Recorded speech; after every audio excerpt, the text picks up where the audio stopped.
Tahir.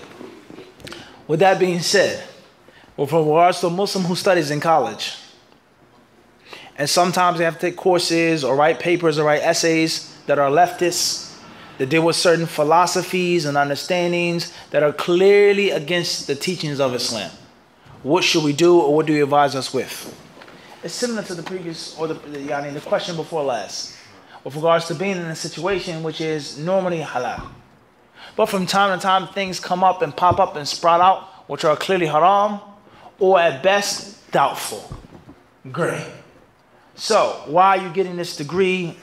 What will it lead you to? What is the purpose of you studying it?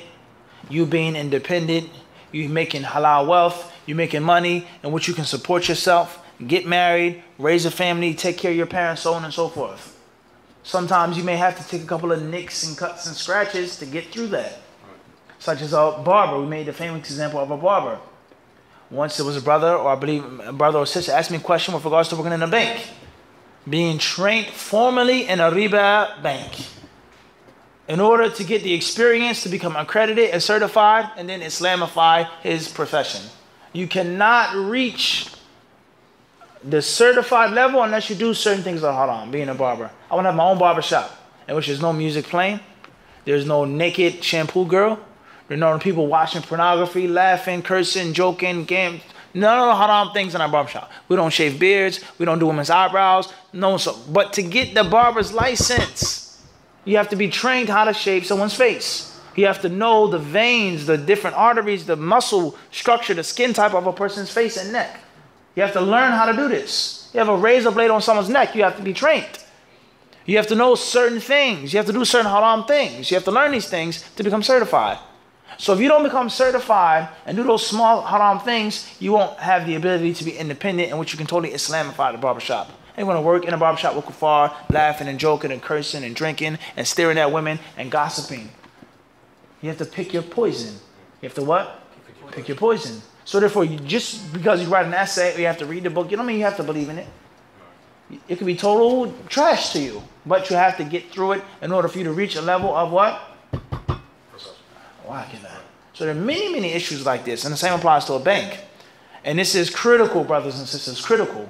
You cannot understand riba, the ins and the outs in Islamic finance and Islamic economics, unless you have a thorough understanding of what? The modern economics. You have to know what riba is to know how to avoid it. We're talking about someone who's learning.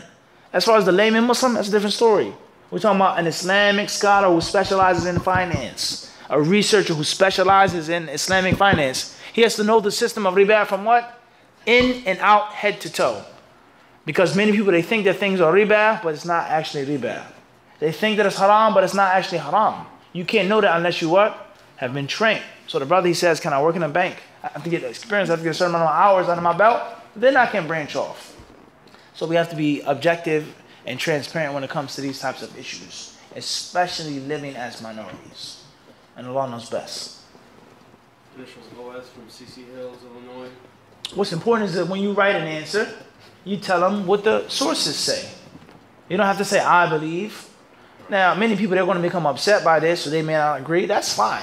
Sheikh Abdul Muhsin al-Abbad, Hafidhullah Ta'ala, in Medina, he was always asked about studying in the Azhar Sharif.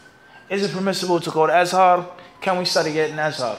The Sheikh would say, yes, it's permissible to go to Azhar. He says, well, what about when they give us an exam and they teach us Ash'ari Aqidah? That's clearly against the Kitab and the Sunnah and Ijma', against the way of Ahl Sunnah, pertaining to Allah's names and attributes and other issues of Aqidah. He said, write on the exam, هذا ما يقوله, this is what the Ash'ari say, and this is what Ahl Sunnah wal Jama'ah says.